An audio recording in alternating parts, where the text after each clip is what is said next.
ẹ kú dédé àsìkò yìí ẹ gbọ́ àwọn ìròyìn tó jẹyọ nínú ìwé ìròyìn The Matrix lónìí ọjọ́ 26 oṣù kẹsàn-án ọdún 2024 Ẹniọlá Sàlíù lórúkọ mi. Wàhálà tuntun míì lọ́rùn Yàyà Bello lábẹ́ rẹ̀ yóò tún fojú winá ẹ̀sùn 16 tuntun míì o eléyìí tó ní ṣe pẹ̀lú jìbìtì owó kan tí kò dín ní bílíọ̀nù lọ́nà 150 náírà.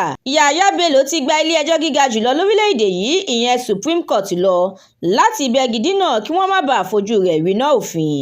Àjọ EFCC ti padà sọ̀rọ̀ o ó ní lóòótọ́ ni Yàyà Bello àti òdòdó wá sí ọ́fíìsì rẹ̀. Ìjọba àpapọ̀ orílẹ̀-èdè yìí ti sọ̀rọ̀ o ó ní òun kò ní dá sí ìtakọ̀ngbọ̀n àti ìforígbárí láàrin ilé-iṣẹ́ NNPCL àti ilé-iṣẹ́ ìfọpo Dangote.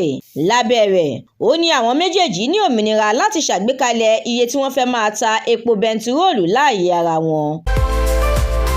Àìbalẹ̀ ọkàn ti bẹ́ sílẹ̀ láàrin àwọn mínísítà lórílẹ̀-èdè yìí o pẹ̀lú bí ilé-iṣẹ́ ààrẹ ṣe kéde pé òun fẹ́ tún ilé tò. Àjọ ECOWAS ti buwọ́lu bílíọ̀nù lọ́nà 15 dọ́là fún iṣẹ́ àkànṣe ojú ọ̀nà márosẹ̀ Èkó sí ìlú Abidjan. Ìjọba àpapọ̀ orílẹ̀-èdè yìí ti yí owó àjẹmọ́nú àwọn àgùnbánirọ̀ lóṣooṣù sókè sí ẹgbẹ̀rún lọ́nà 87 náírà ìyẹn 77,000 náírà. Òtítọ́ ni gbogbo ènìyàn mọ̀ mí sí.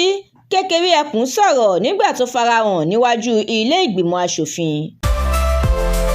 Ẹgbẹ́ ASUU ti fún ìjọba àpapọ̀ ní gbèdéke ọ̀sẹ̀ méjì wọ́n ní àwọn yóò bẹ̀rẹ̀ ìyanṣẹ́lódì tí ìjọba bá kọ̀ láti gbé ìgbésẹ̀ tó yẹ.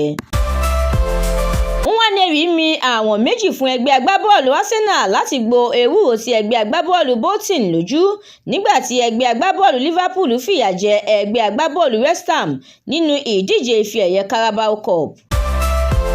Láti jẹ̀gbádùn àwọn ìròyìn lóríṣiríṣi síwájú sí i ẹ darapọ̀ kẹ́ ẹ sì tẹ̀lé wa lójú òpó The Matrix lórí Facebook, Instagram, TikTok, YouTube àti X. Àdúrà mọ́mi Balógun ló ṣe ògbùfọ̀ ìròyìn yìí. Ẹniọlá Sàlíù lórúkọ mi.